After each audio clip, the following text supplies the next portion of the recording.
Hello बच्चों, एक बार फिर से स्वागत है आपका आज की क्लास में। इस क्लास में आप पढ़ेंगे कक्षा 10 के गणित की प्रश्नावली 4.4। प्रश्नावली 4.3 तक आपने कंप्लीट कर लिया है। डिस्क्रिप्शन में आपको उनके सभी क्लासेस के आपको लिंक मिल जाएंगे, उनको एक बार अच्छे से देख लेना, समझ लेना। तो चलिए, इसका पहला प्रश्न ये है कि निम्न द्विघात समीकरण के मूलों की प्रकृति ज्ञात कीजिए। यदि मूलों का अस्तित्व हो तो उन्हें ज्ञात कीजिए। आपको 3 द्विघात समीकरण दी हैं। पहले तो उनके मूलों की प्रकृति ज्ञात करेंगे, फिर यदि उनका अस्तित्व होगा तो फिर उनके मूलों को ज्ञात करेंगे। चलिए हम करना शुरू करते हैं। पहला प्रश्न, 2x² माइनस 3x प्लस 5 बराबर 0। यहाँ लिखेंगे हम समीकरण की ax² plus bx plus c बराबर 0 से तुलना करने पर कंपेयर करेंगे। ठीक है, तुलना करने पर यहाँ देखेंगे हम x² का गुणांक a, मतलब a क्या होगा, यहाँ पर a होगा 2 और b क्या होगा माइनस का 3, c क्या होगा 5। ठीक है, अब हमें मूलों की प्रकृति ज्ञात करने के लिए विविक्तीकर निकालना होगा। विविक्तीकर निकाल लेंगे। विविक्तीकर डी भी बोलते हैं इसको, बराबर b² माइनस 4ac। b कितना है -3 का स्क्वायर माइनस 4 गुना a कितना है 2 गुना c कितना है 5। -3 का स्क्वायर प्लस का 9 हो जाएगा, -4 दूनी 8, 8 पंजे 40, तो ये आ जाएगा माइनस का 31। और -31 कैसी संख्या है, 0 से छोटी संख्या है, नेगेटिव। ठीक है, तो आप क्या करेंगे, मूल कैसे होंगे इसके, काल्पनिक होंगे। काल्पनिक भी कह सकते हैं, अवास्तविक भी कह सकते हैं। मूल काल्पनिक होंगे। ठीक है, अब मूल ज्ञात करेंगे। मूल कैसे ज्ञात करेंगे, x बराबर minus b plus minus root. अब देखिए, इसके मूल आपको ज्ञात करने की जरूरत नहीं है, क्योंकि मूलों का अस्तित्व ही नहीं है।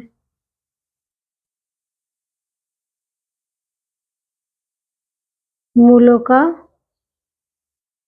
अस्तित्व नहीं है। इसमें दिया है कि यदि मूलों का अस्तित्व हो तो उन्हें ज्ञात कीजिए। इसके मूलों का अस्तित्व ही नहीं है। जब 0 से छोटा आ जाता है ना, d नेगेटिव आ जाता है, तो मूलों का कोई अस्तित्व नहीं होता। ठीक है, मूलों का अस्तित्व कब होगा, जब ये 0 के बराबर आएगा या फिर 0 से बड़ा आएगा। दूसरा देख लेते हैं हम, दूसरा प्रश्न। सवाल यह है कि 3x² minus 4 root 3 x plus 4 बराबर 0। यहाँ हम कंपेयर कराएंगे ax² plus bx plus c बराबर 0 से, शॉर्ट में लिख देती हूँ, तुलना करने पर। ठीक है, तुलना करेंगे तो a कितना मिलेगा 3 और b कितना मिलेगा -4 रूट 3 और आपको c कितना मिल जाएगा 4।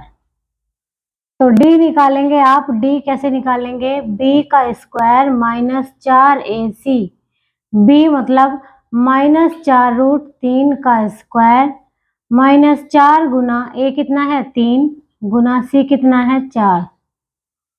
तो ये हो जाएगा, देखिए माइनस पे स्क्वायर लग गया तो प्लस हो जाएगा। 4 का स्क्वायर 16 और रूट 3 का स्क्वायर 3, तो 16 तिया कितने हो जाएंगे 48 माइनस 4 तिया 12 और 12 चौक 48, ये भी 48 हो गया। तो कितना आ गया है ये 0 के बराबर आ गया। तो कैसे होंगे मूल, मूल वास्तविक व काल्पनिक नहीं होंगे। इसमें कैसे होंगे, वास्तविक व समान होंगे। जब 0 आता है तो मूल बराबर आते हैं। अब हम वो मूल निकाल लेंगे। फॉर्मूला हम ऐसे भी लिख सकते हैं जो आपने पिछली प्रश्नावली में किया है, -b प्लस माइनस रूट में d लिख लो अपॉन में 2a, x बराबर माइनस बी, बी का मान रख देंगे, b मतलब -4√3 plus minus root d, d देखिए क्या है, डी क्या आया है 0, तो 0 रख देंगे, 0 का रूट 0 ही रहेगा, अपोन में 2 मल्टीप्लाई ए कितना है, ए है आपका 3, तो ये आ जाएंगे -4√3 प्लस, एक बार प्लस 0 लगाएंगे, अपोन में 2 तिया 6, तो कितना आ जाएगा -4√3/6, 2 से कट जाएगा, 2 दूनी 4, 2 तिया 6, तो ये -2√3/3 आ जाएगा एक, तो ठीक है। अगर दूसरा निकालें माइनस लगा के, -4√3, 0 की जगह यहाँ पे प्लस की जगह क्या लगा देंगे, माइनस, अपोन में 6।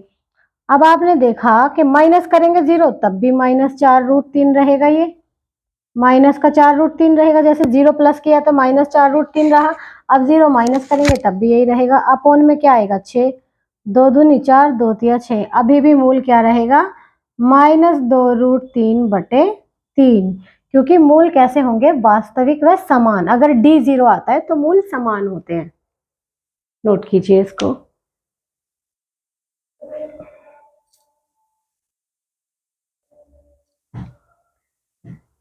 तो चलिए नोट कर लिया होगा आपने। अगला प्रश्न है आपका, इसको भी हल कर लेते हैं। 2x² -6x + 3 = 0, क्या लिखेंगे, ax² + bx + c = 0 से तुलना करने पर,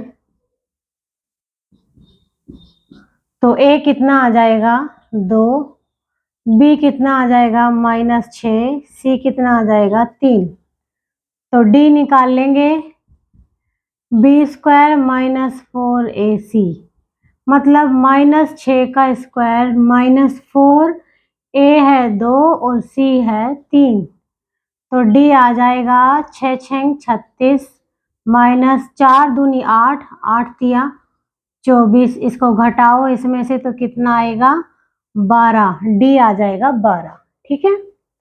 अब मूल निकाल लेंगे, देखिए ये 0 से बड़ा है ना, तो मूल कैसे होंगे, वास्तविक व समान होंगे, वास्तविक और नहीं असमान, अलग अलग होंगे लेकिन वास्तविक होंगे, जब 0 के बराबर आएगा तब समान होंगे, ठीक है। तो कैसे निकालेंगे, x बराबर -b + -√d/2a, वैल्यू रख देंगे, -b कितना है, माइनस का 6, तो -6 ऐसे लिखेंगे, प्लस माइनस रूट d कितना आया है 12/2 गुना a कितना है 2, तो x आ जाएगा -6 कितने हो जाएंगे, प्लस के 6 प्लस माइनस 12 का रूट जब खोलेंगे तो 2√3 आ जाएगा, अपोन में कितना आएगा 2 दूनी 4, तो इसको ऐसे लिखेंगे, एक बार प्लस लगा के, x बराबर 6 + 2√3/4, 2 कॉमन ले लेंगे यहाँ से, तो क्या आ जाएगा 3 + √3 अपोन में 4, 2 से कटेगा 2 दूनी 4, तो x कितना आ जाएगा 3 + √3/2, एक मूल तो ये आ जाएगा, ठीक है।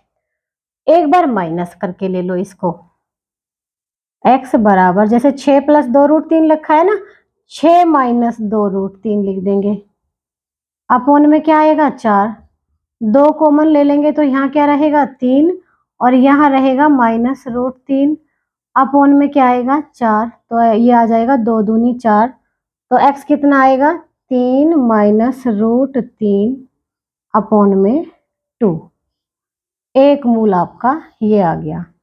देखो कितना आसान है, पहले आपको d निकाल के ये चेक करना है कि मूलों की प्रकृति कैसी है। अगर d हमारा 0 के बराबर आता है तो मूल वास्तविक व समान होंगे, अगर 0 से बड़ा आता है तो वास्तविक व असमान होंगे, ठीक है। तो इसमें तो मूलों की प्रकृति, इसमें तो मूल हमें निकालने हैं, इस कंडीशन में वास्तविक वाली कंडीशन में निकालने हैं, लेकिन वास्तविक का उल्टा होता है काल्पनिक या अवास्तविक भी कहते हैं। अगर डी 0 से छोटा आता है तो काल्पनिक होंगे, तो मूलों का कोई अस्तित्व नहीं होगा, तो हमें निकालने की जरूरत नहीं है। चलिए इसको नोट कर लीजिए।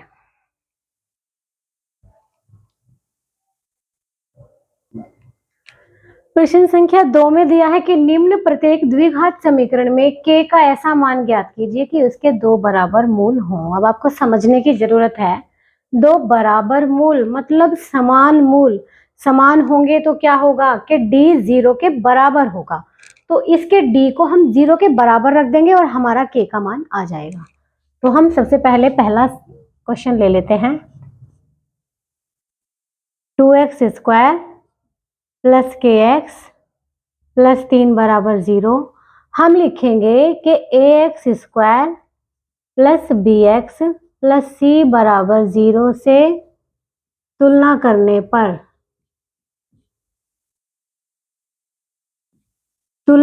पर हमें क्या मिलता है? a तो मिलता है हमें 2 और b मिलता है हमें k और c मिलता है हमें 3। ठीक है, तो क्या लिखेंगे कि उसके 2 बराबर मूल हैं। तो 2 बराबर मूल की कंडीशन क्या है? 2 बराबर मूल होने के लिए बी स्क्वायर माइनस 4ac बराबर किसके रख देंगे? 0 के।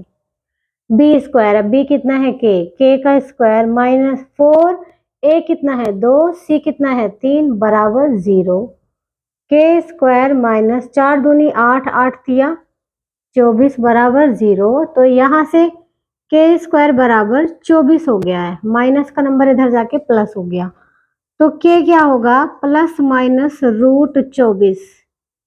स्क्वायर हटेगा तो यहाँ प्लस माइनस रूट 24 लग जाएगा। जब यहाँ से स्क्वायर हटेगा तो यहाँ रूट लग जाएगा।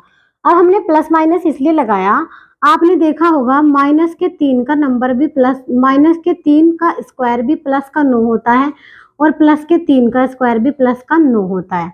तो इसका मतलब क्या हो गया कि जो 9 का स्क्वायर है वो प्लस माइनस 3 मतलब प्लस माइनस रूट 9।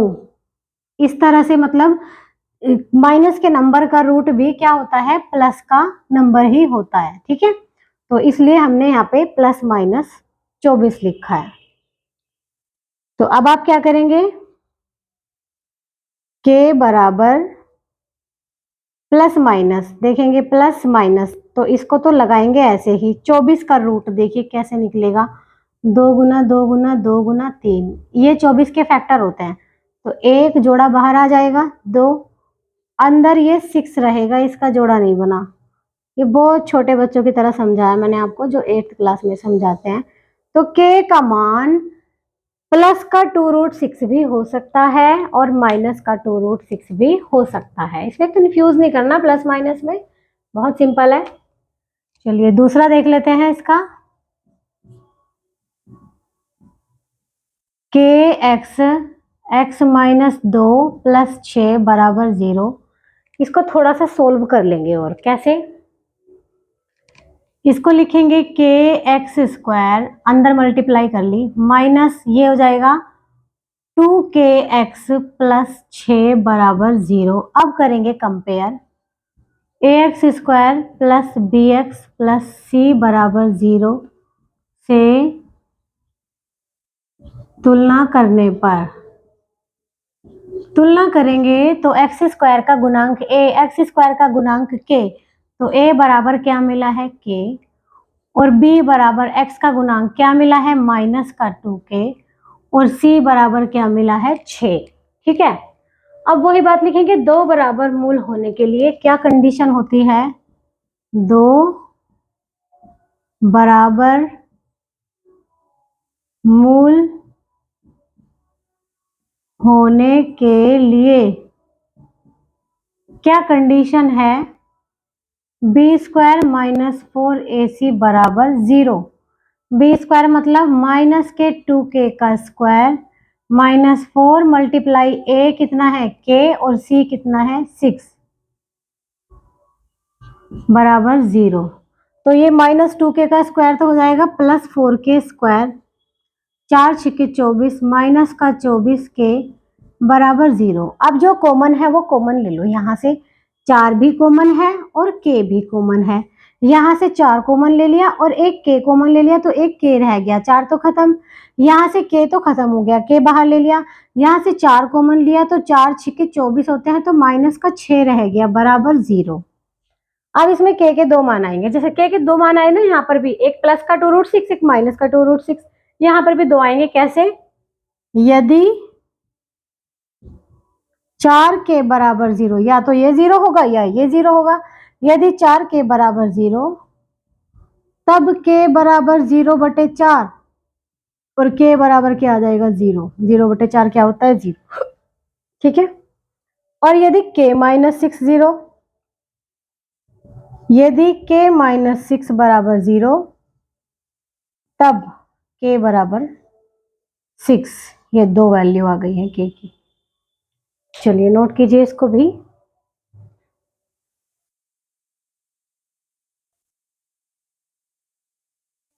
प्रश्न संख्या 3 में दिया है कि क्या एक ऐसी आम की बगिया बनाना संभव है जिसकी लंबाई चौड़ाई से दुगनी हो और उसका क्षेत्रफल 800 मीटर स्क्वायर हो। यदि है तो उसकी लंबाई और चौड़ाई ज्ञात कीजिए। मुझे तो प्रश्न देखते ही समझ में आ गया कि क्या हो सकते हैं, ठीक है। लेकिन हम क्या करते हैं, हम बगिया बना के देखते हैं कैसे बनाएंगे।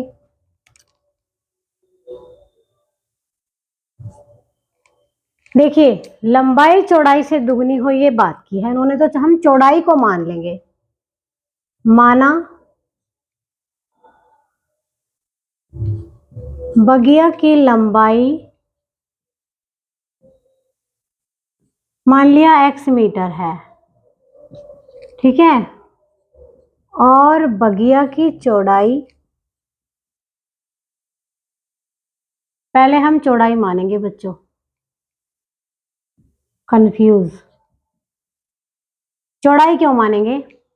लंबाई चौड़ाई से दुगनी है तो पहले चौड़ाई पता होनी चाहिए ना आपको। तो चौड़ाई हमने x मान ली और लंबाई चौड़ाई से दुगनी मतलब 2x मीटर हमने ये मान लिया, ठीक है। अब इसने दिया है कि उसका क्षेत्रफल, मान लिया आयताकार बगिया है वो आपकी, ठीक है। तो क्या लिखेंगे, बगिया का क्षेत्रफल।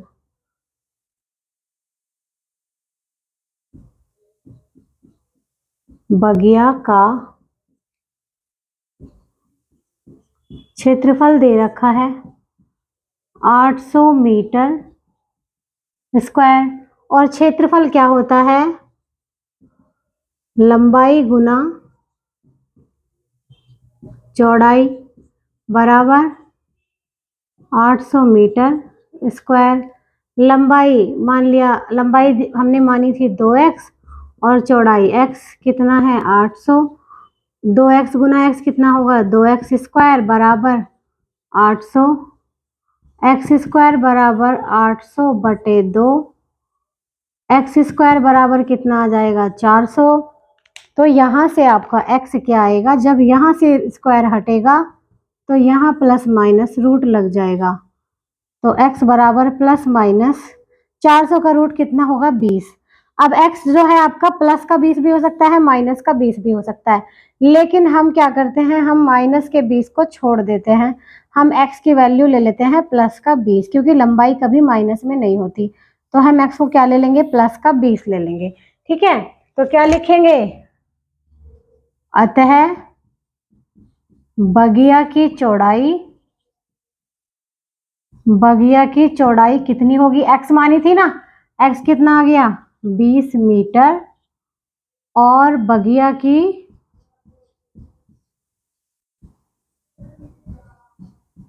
की लंबाई 2 गुना x मतलब 2 गुना 20 40 मीटर, और लास्ट में लिख देंगे इस प्रकार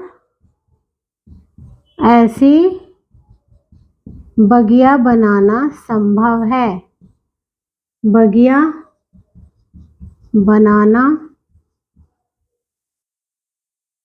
संभव है। अब आप देख लिए लंबाई चौड़ाई से दुगनी है, लंबाई दुगनी है चौड़ाई से, और गुना इनका क्षेत्रफल लंबाई गुना चौड़ाई कितना है 800। 20 गुना 40 कितना आएगा 800।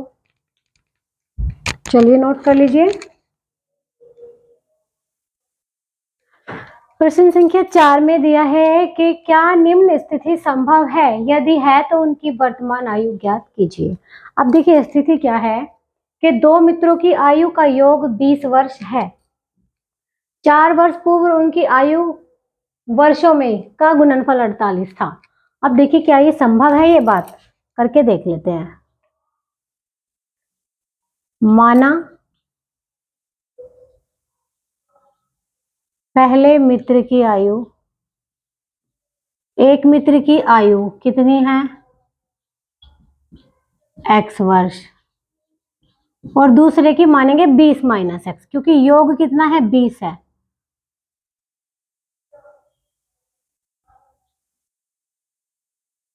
यहां लिखेंगे दूसरे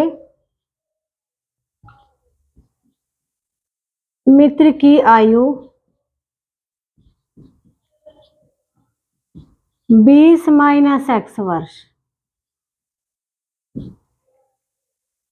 अब 4 वर्ष पूर्व उनकी आयु का गुणनफल दे रखा है, तो हम लिखेंगे कि 4 वर्ष पूर्व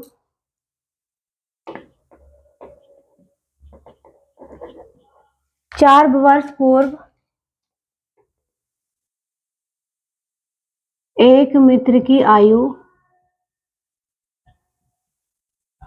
कितनी होगी x माइनस 4, और दूसरे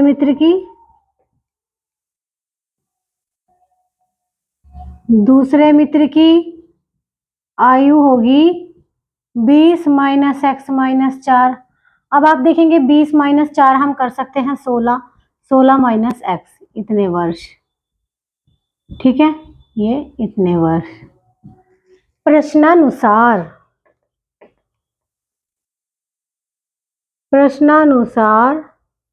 4 वर्ष पूर्व आयु का गुणनफल, 4 वर्ष पूर्व आयु ये है कि x माइनस 4 और 16 माइनस x कितना होगा 48। x की 16 से गुना 16x, x की x से गुना माइनस के x से तो माइनस एक्स स्क्वायर, माइनस 4 की 16 से तो माइनस 16 चौका 64, माइनस 4 की माइनस x से प्लस का 4x बराबर 48। ये हो जाएगा माइनस का एक्स स्क्वायर, 16 और 4 कितने हो जाएंगे प्लस के 20, ये माइनस का 64, 48 इधर आएगा माइनस का, माइनस हो जाएगा, यहाँ प्लस है तो यहाँ माइनस हो जाएगा, तो ये माइनस एक्स स्क्वायर प्लस 16 और 4 20x लिखना था हमें, 20x। अब ये दोनों माइनस के हैं तो माइनस का 8 और 4 12 का 2 हासिल लगा 1, 6 और 4 10 और 1 11, 112 बराबर 0। अब आप देखिए सारे समीकरण को माइनस से जब गुना कर देंगे या माइनस से भाग कर देंगे तो एक्स स्क्वायर प्लस का हो जाएगा और 20 माइनस का हो जाएगा और 112 प्लस का हो जाएगा बराबर 0। अब इसकी वैल्यू इसके फैक्टर बना के देख लीजिए, ठीक है। संभव है के लिए हम क्या करेंगे डी निकाल के देख लेते हैं। पहले ए निकाल लो, इसका ए कितना होगा 1, बी कितना होगा माइनस 20 और सी होगा 112। तो डी देख लेते हैं, b square minus 4ac, b मतलब माइनस का 20 का स्क्वायर माइनस 4 मल्टीप्लाई ए कितना है 1, सी कितना है 112, तो ये 20 का स्क्वायर हो जाएगा प्लस का 400 माइनस 4 एकम 4, 112 की गुना करेंगे 4 दूनी 8, 4 एकम 4, 4 एकम 4, 448 घटाएंगे तो माइनस का 48 आएगा और ये कैसा होगा 0 से छोटा होगा, तो मूल कैसे होंगे, मूल काल्पनिक होंगे।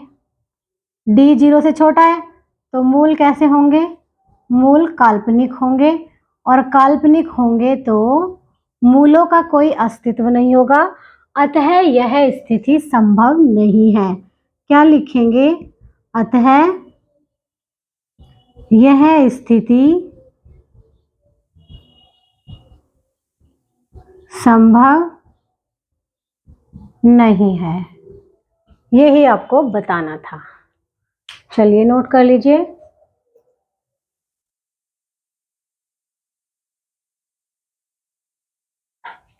देखिए प्रश्न संख्या 5 आखिरी प्रश्न है, इसमें दिया है क्या परिमाप 80 मीटर तथा क्षेत्रफल 400 मीटर स्क्वायर के एक पार्क को बनाना संभव है?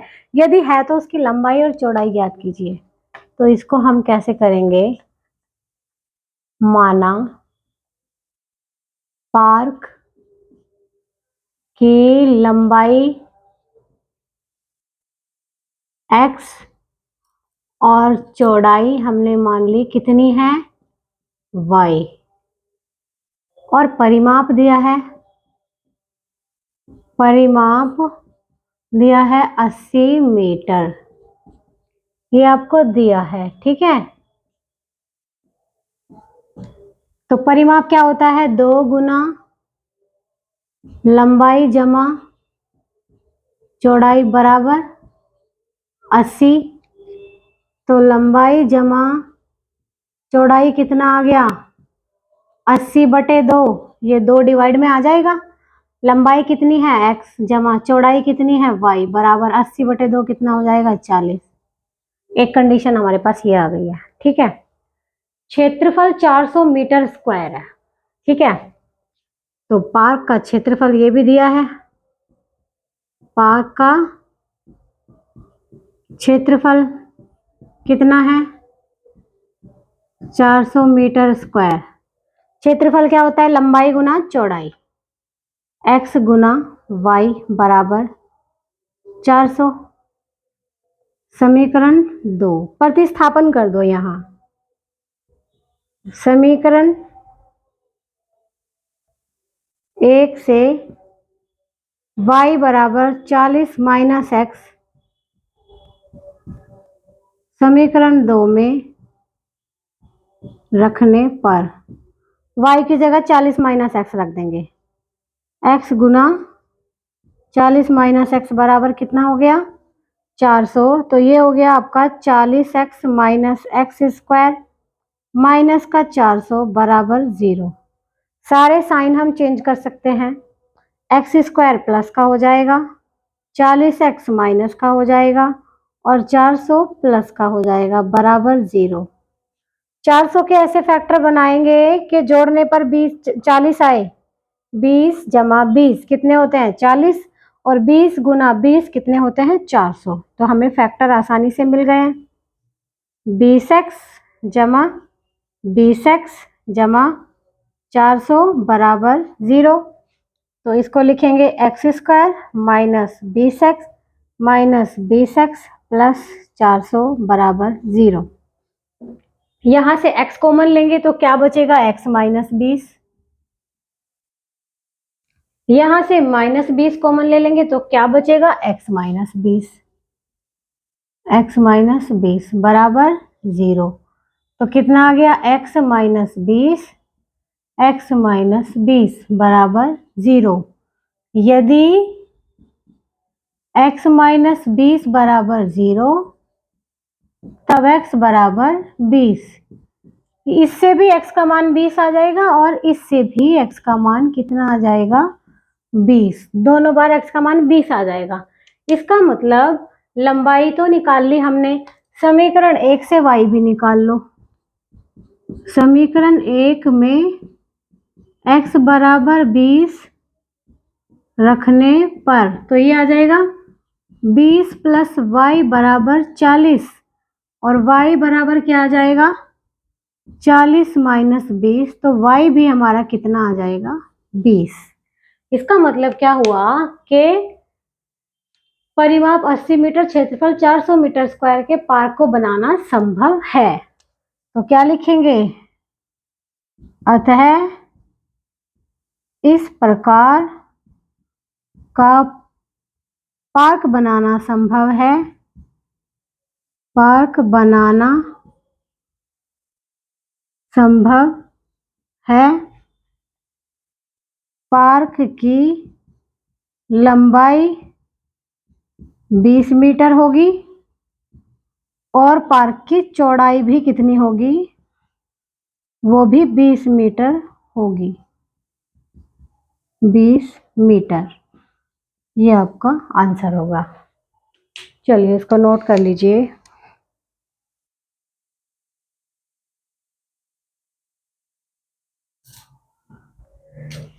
देखिए बच्चों, आपने नोट कर लिया होगा, तो इसी के साथ ये प्रश्नावली और ये चैप्टर भी आपका आज समाप्त होता है। तो इसके बाद आपको करवाया जाएगा चैप्टर नंबर 5 समांतर श्रेणी। ठीक है, चलिए फिर मिलते हैं आपसे अगली क्लास में।